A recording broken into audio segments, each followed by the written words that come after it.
Welcome. My name is Greg Lopez, the president of Marcum Insurance Services. Today I'm joined with James Dawson. James is one of our great partners who handles our life insurance audits and specializes in life settlements. And so today we're going to be talking about the process of evaluating a life insurance policy and looking at the different outcomes that may result from that life insurance review or audit, including a life settlement. That sounds great, Greg. Can we just dive into your process? Sure. I think before we talk about the process, let's talk about the reality of what most people's experience is with life insurance. Ultimately, at some point, they have to find themselves to an insurance advisor or an insurance agent. So that could be a friend or a family member, or maybe a CPA referral to somebody. So ultimately, you get to that individual. They make some recommendations, and then they get to the point where they ask you to take an exam. And so you go and you do a physical exam, potentially. You fill out a bunch of paperwork. All your medical records get sent over to the carrier. And then if you're lucky enough, you get a very good quality underwriting result. And that relates to a low premium. So it's a good value for that particular person. And so they get that premium. They're all excited. They might be a preferred best. They think they're on top of the world. And so they pay their premium. And the problem is, what happens is that policy goes on a shelf. And that policy gets forgotten. And that can be a mistake for a lot of people, because certain types of policies, even if they're just simple term insurance policies, need to be reviewed and monitored. There's oftentimes things like termination dates that they have to be aware of. There's cash that might be inside of policies that they're not familiar with how those need to be managed. And if managed improperly, it can result in negative effect for that client, meaning that policy could disappear through a lapse, or even things as simple as not updating beneficiaries and not having that properly owned. These are all things that can affect someone's long-term goals not being effectively met by their insurance policy. That makes a lot of sense. How often do you recommend a policy to be reviewed? It depends on the type of policy. So term insurance is a little bit more stable of a policy. We would recommend looking at it every couple of years. But the reality is, for a younger couple, as an example, their life insurance might represent 50, 75, 100, maybe 200% of their actual net worth. So it's a little bit backwards thinking. Would you just let your investment portfolio go without looking at it for 2 or 3 or 4 years? Well, if your insurance policy makes up a really significant part of your net worth, it might make sense looking at it more frequently. Got it. Okay, so can you break down the difference between term and permanent? Do these both need reviewed? They do. So term insurance is unique in that different policies operate different ways. Sometimes the cheapest policy on the market is a term insurance policy that doesn't have what we refer to as conversion. So if the policy can't convert, what happens is, and I'll use a 10-year term example for a minute. The individual has 10 years where the policy, the insurance company will guarantee that premium to be stable and level in most cases for that full 10-year term. But at the 10th year, it expires. So that individual no longer has coverage. They no longer have the obligation to pay those premiums. But the negative impact is that, let's say someone gets sick in the 9th year, and it could be something that's very serious, and they're thinking to themselves, I would love to keep that coverage longer because I have a condition that I want to make sure that if I were to pass early, my family, my kids, maybe my charities are provided for. If you have a policy that's not convertible, you don't have an option. You need to buy new coverage. And if you don't have the ability to buy new coverage, meaning you're uninsurable, maybe it's a cancer diagnosis or something like that, that leaves an individual in a really poor situation where they can't have coverage to extend to the period of time that they needed to extend to. And so in those cases, we take a look at individuals and say, well, if you only have a period of time, let's say you're coming on the 8th year of a 10-year term, maybe it makes sense for that healthy individual to extend their coverage for another, let's say, 20 years. So the difference between a very good policy and a poor policy a lot of times comes down to conversion and the conversion options. So an example of a really good policy would be a 20-year term. I'll pick on that one for an example. If you have that full 20 years to convert. So now you have an individual who restarted their policy and maybe they're 40 years old. They have up to age 60 to take that policy, convert it into a new policy that would be permanent. Now the difference with that is that they can be a preferred best non-smoker. And in many cases, that's the highest insurance rating that they can receive. So when they convert, even if they have a terminal disease and they have, maybe a high BMI or other things that are negatively affecting them, which might preclude them from being insurable at all. They have the full convertibility to a new product at the health rating that they achieved when they first bought that policy. The other factor is that when you're looking at a good policy versus a poor policy, it's what you can convert to.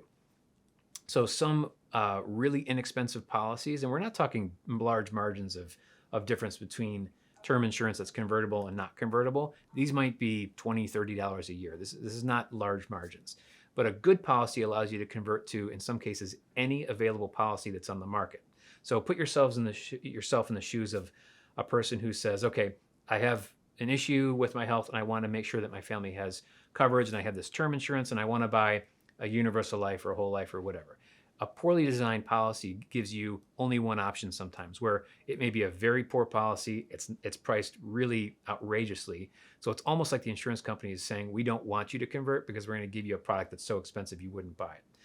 A good quality company gives you the opportunity to buy any product that's available at that point in time. So put yourself in those shoes again.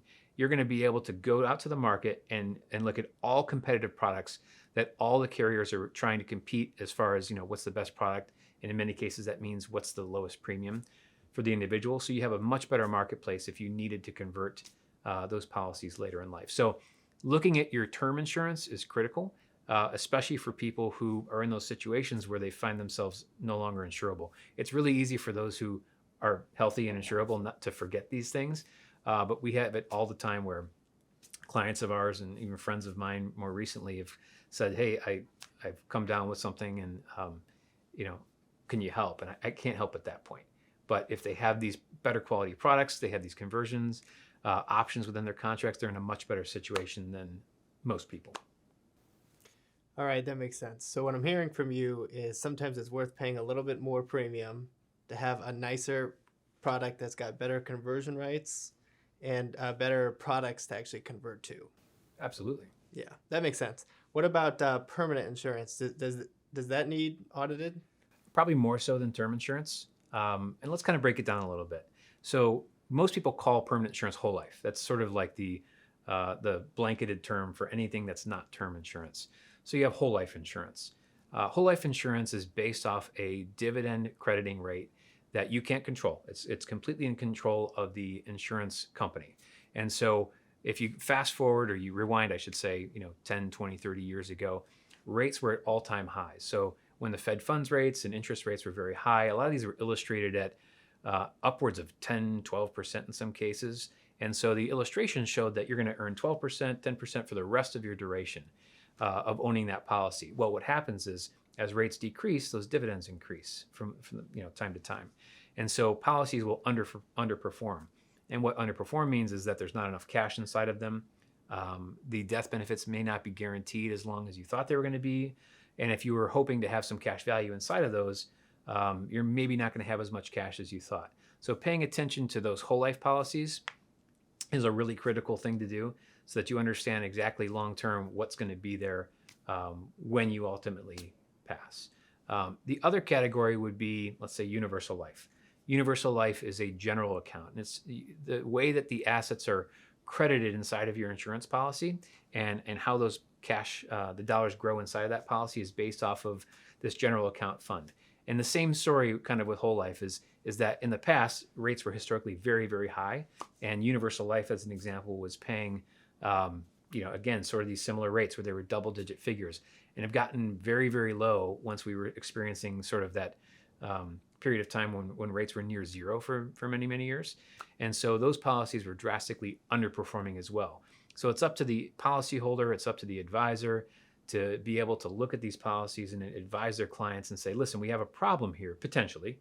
And that might result in that client having to add more premium in, or making the decision to reduce death benefit potentially to keep that policy in force for a long period of time. Variable life is another very common version. And so with that, you have a set of mutual fund-like sub-accounts. And so these sub-accounts look, act, and smell like a mutual fund. And what's funny is we sometimes review clients who've had these in their a variable life insurance policy in force for maybe 10 years. And the advisor never put a single dollar into any of the growth assets. It's been sitting in a stable fund, earning 0% for that entire period of time. And so what that does is puts that person in a very precarious situation where they thought they were going to be earning 6%, 7%, maybe 8%, however that policy was illustrated, for a long period of time with compounding interest. And so that's a very tough bit of reality to give that client, to show them that, hey, you're very way off from where those projections were. And I know I'm talking gloom and doom and showing the negative scenario in every case, but I don't think we have to worry as much about those positive scenarios, right? So not only do we have to make sure it's invested, but what is it invested in? Are we buying the sub accounts inside these that are overweighted 100% in, let's say, bonds? Are we buying things that are concentrated in tech stocks, things like that? I mean, do we have a well-balanced portfolio? So clients have to, policyholders have to identify what's making up the composition of those variable life. The other area is indexed universal life. Maybe one of the more new kids on the block to the insurance space. But indexed universal life sounds very simple on the surface, but is actually one of the most complex insurance products. There's a index that you have the ability to put your assets into, and there's a number of indices that you have choices in. But the easiest one is the S&P 500. Most people default to that one. And so what the insurance company says is, we're going to give you a cap, which is the maximum amount that you can earn inside of that index over a period from, let's say, January to the following January. So a full year. And that cap is dictated by a lot of things. The height of that cap is dictated by the cost of options. So not to get too far into the weeds, but it's not exactly as transparent as you might think. So those caps started out in the 15% in range and 12% range, and a lot of them have come down from that high range down to 5-6% range, which stifles how much actual growth you can get inside of those policies. And so we just make people aware that maybe you can't assume that your projections are still going to be growing at 8% per year. Maybe you have to take those projections down to a 4% or 5% basis, because we have to take a look at what the real trajectory of those assets are if we're cutting the potential in half. So index universal life is another one. And maybe one of the more hot button topics is financed life insurance. If you happen to be in a situation where you own a policy where you've borrowed money from a bank to pay those premiums, a number of things have gone sideways or sour in those. You have increased borrowing rates. So you're now borrowing rates that might have been at 2%. Now you're closer to 8-9%. That's going to be really severely affecting your policy. Again, it's based mostly on indexed universal life. So you're also having the same compounded problem of where your cap rates are going to be. So your maximum amount of growth. And in a lot of cases, your borrowing rate is exceeding what you could even receive as far as any growth inside of your account. And on top of that, you have collateral that you post. Again, not to go into the weeds, but some people have projected their collateral to be posted at, let's say, the maximum of $200,000, because it's a loan, there's some collateral. And that may have doubled, tripled, quadrupled. And the amount of time that you have to hold that collateral may have gone from maybe 12 years out to 20 plus years. So those need to be really looked at in this environment, especially under a microscope. We have to manage those specifically. So that kind of summarizes, and I know it was a long-winded answer, but that summarizes everything that doesn't fall under non-term. And of course, there's many variations of corporate insurance, private insurance, things like that, but that's the bulk of what we're seeing. And you're identifying and helping the advisors through policy reviews. Correct. And so really what clients need and what they're starved for is transparency. Our industry, and I'm going to pick on our industry for a moment, may be the worst at transparency. It can be a transactional type business, and you don't see advisors a lot of times having as good of a partner as you, not to put you on a pedestal here, but having those full tools where we can provide them a lot of transparency and being open to them. Our industry has had a bad name, and that's because there's been some bad actors in this space. We pride ourselves on being fully transparent professionals in this space, and our clients thank us for that. But ultimately, at the end of the day, the clients need to know what to do. They need to be told, hey, do I have an issue? Do I have an all clear? So let's go back for a moment. The results of an audit can be a few things. It could be, hey, everything's good. And for the average person, that's a good thing to have. For a trustee, that's a required thing to have. So put yourself in the shoes of a trustee. If they are not doing these audits on a regular basis, they may have fiduciary liability. So although for you and I, it's great to have this information, but it could be a legal problem if you're an attorney or a trustee and don't have this information. So we provide those services for them. The other options for an audit might be that a client has overfunded their policy. So we talked a lot of doom and gloom, but there may be the ability to take some cash out of a policy and maybe very tax preferenced for them to use for other current needs that they might have. And some other options might be gifting those policies. Someone may no longer need those policies, and they see it as a good tool to create some philanthropic interest. So we see that quite a bit. But there's also some more problems inside the policies that may not be related just to a type of policy and how it credits. There may be some more design elements. So have you done the proper beneficiary changes on your policy? It seems like a very simple thing to do, but really some people forget to make sure that their child that wasn't born when they bought that policy is added as a beneficiary. The other common thing that we see is the ownership structures not currently valid. So the client may have set up a trust and intended for that to go into the trust, and they had it as a checklist item and it just never made it into the trust. So not having life insurance owned inside of a trust, if you may have an estate that's subject to estate taxes, can just exacerbate your estate tax obligation. So those are things that are really critical for them. But also, the reason that I asked you to join was a lot of our clients we're seeing have insurance for many reasons. They owned a business with a business partner, could be a parent, could be another individual. Maybe it was a corporate benefit where that individual had a policy that was provided to them while they were employed, and so it transferred outside of their employment. Now they have it. But the reality is a lot of people buy the insurance that they needed to protect a risk that they had at some point, and that risk is no longer there. Kids are out of the house, mortgages are paid off, business is sold. And so some people look to us and say, Greg, and team, what are our options to surrender this policy? And so surrendering a policy is where you take the cash out of that contract, if there's cash. And sometimes that's a good option, but I think you and I worked on in many cases where a life settlement is a good option. And a life settlement is where our clients have the ability to dispose of an existing policy that they no longer need or want for many, many reasons. So would you just, help build the case around why a client would even look at selling their policy and what type of client would be suitable for looking at this? And I'll ask you some more questions as well, but we want to know all about the tax ramifications and things like that. But please. Well, I think for starters, people are selling their policies today because they no longer have a need. To your point, they had they took out permanent insurance or even term, and they no longer have a need to keep that coverage anymore. So instead of surrendering it for what the insurance carrier is willing to give, the life settlement creates a much higher offer when appropriate.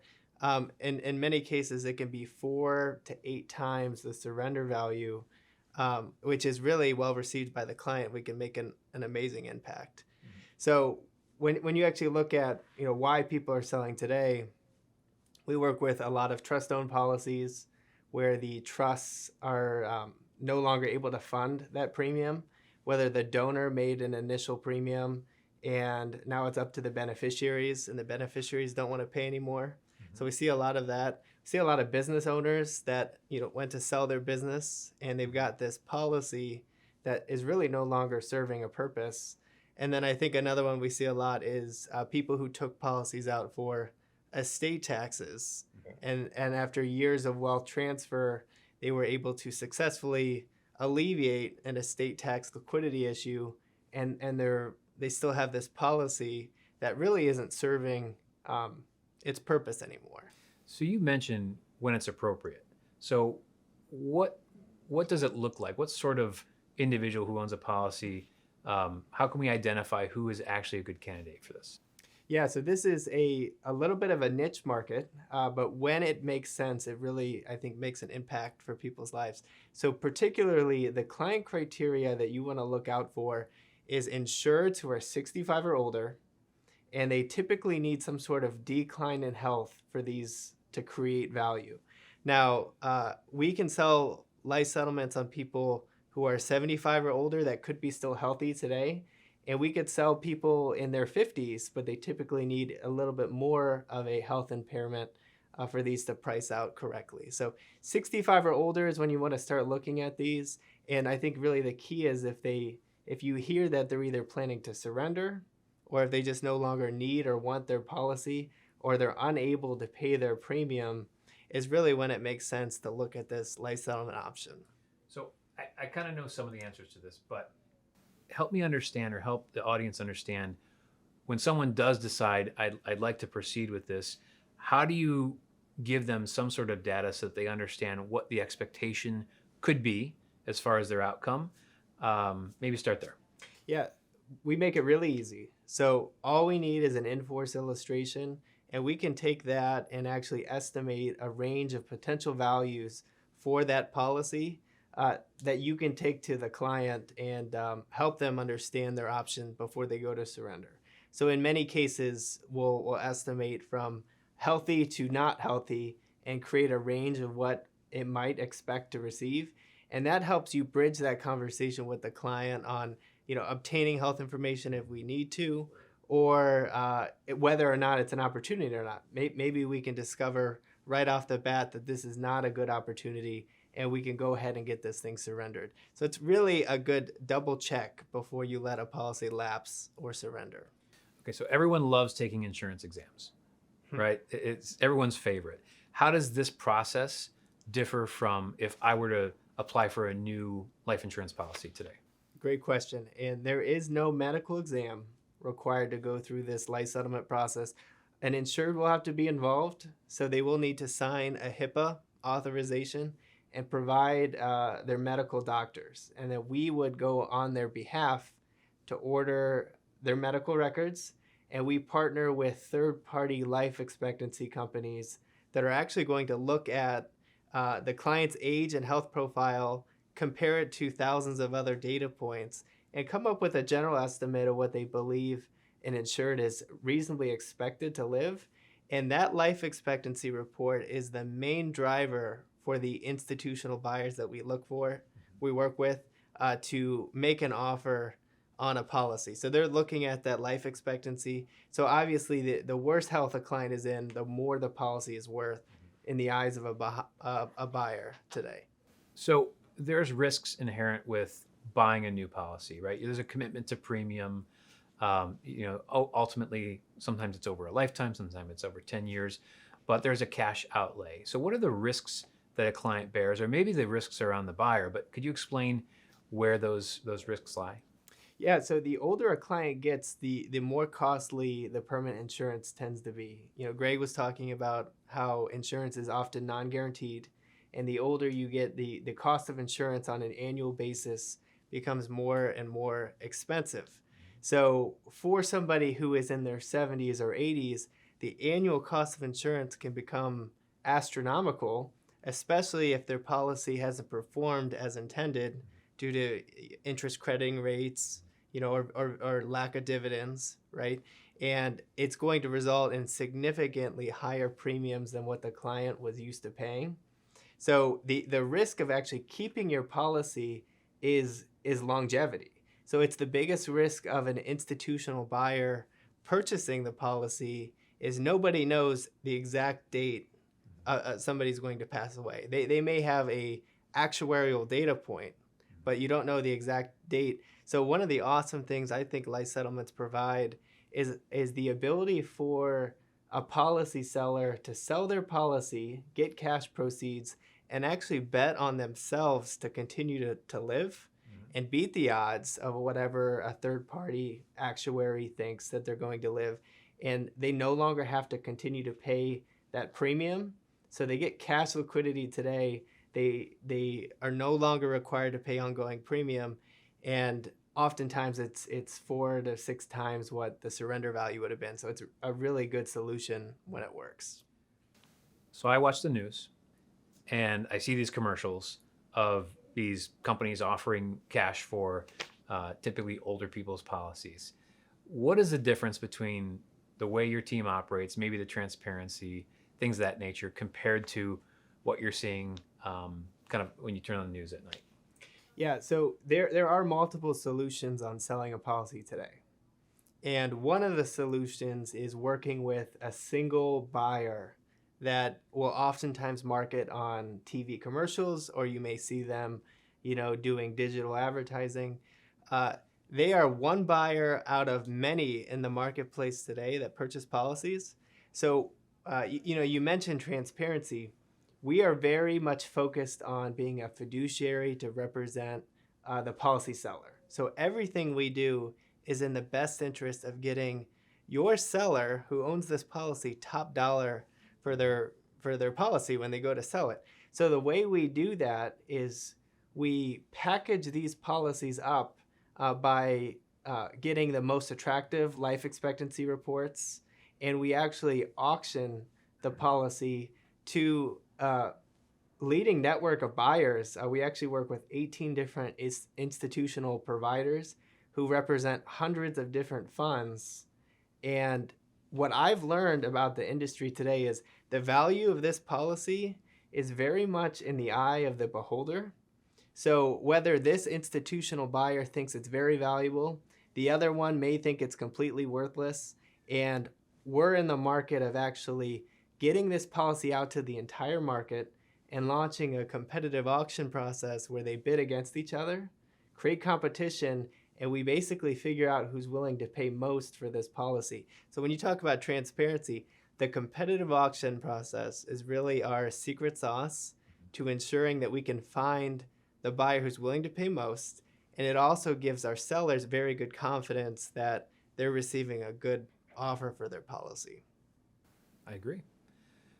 Maybe it's a good point now to pivot into some actual situations that we've had. So I'll just kind of share with you, and so I'll share with the audience here, a case that we just wrapped up recently. And I'll lay out the facts. This was an individual who came to us at Marcum on the CPA firm side. He had a CPA who said, I have this policy and I'd like to surrender it for its cash value. This was a corporate-owned policy that he never paid any premiums into. And the final death benefit, this is a slightly outlier, larger case, but the numbers are proportionate to everything that we see out there. But $20 million of death benefit, and it only had about $1.3 million worth of cash inside of that policy to surrender. But the costs of insurance were so large that it was eating those up, and the policy would have been worthless after 3 years. That's how large these costs of insurance were. So naturally, the client said, let me just harvest the value that I can get out of it today and be done with it, or else I'll have $0 and zero death benefit. And so luckily, the CPA knew that we handled these types of cases and called me and said, Greg, what do you think? And I said, I don't know, but let's take a look. So James and I got to work, and we identified that there was a significant amount more value inside this policy. So at the end of the day, we were able to take this client through the process very seamlessly.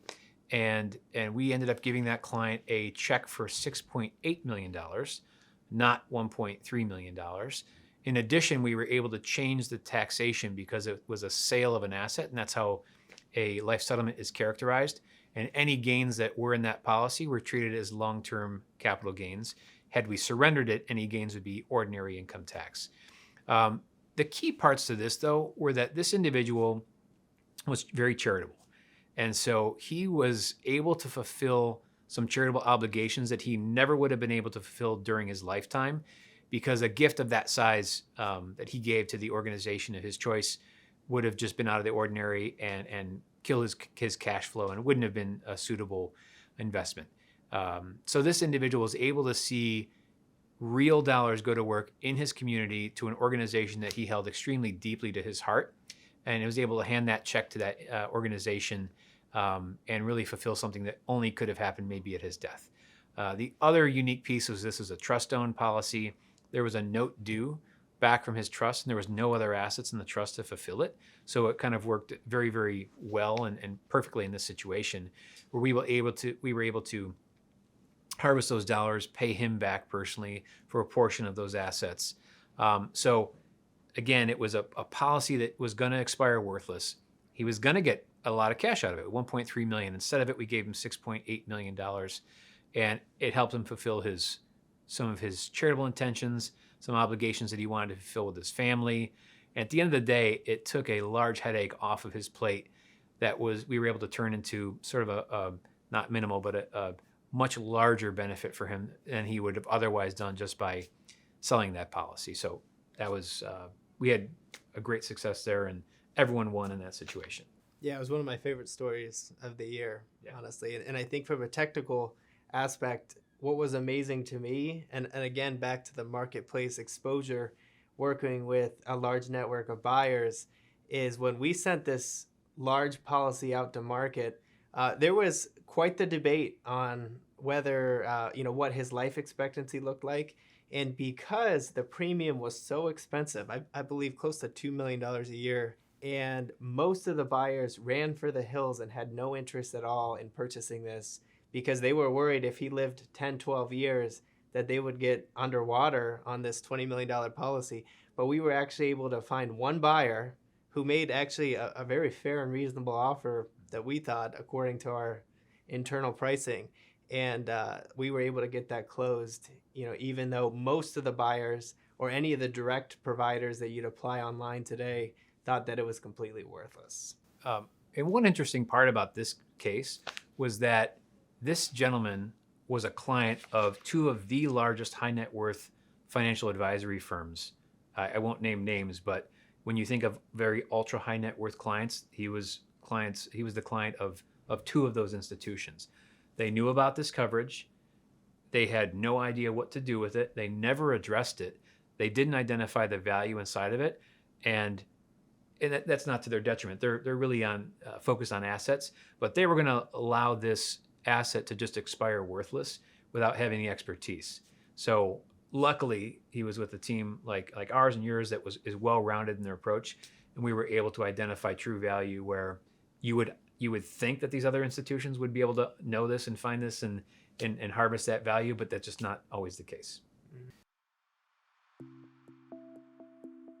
James, I appreciate all your insight as it relates to looking at auditing a policy, reviewing it, and identifying all the outcomes, and especially the one in your expertise, which is life settlements.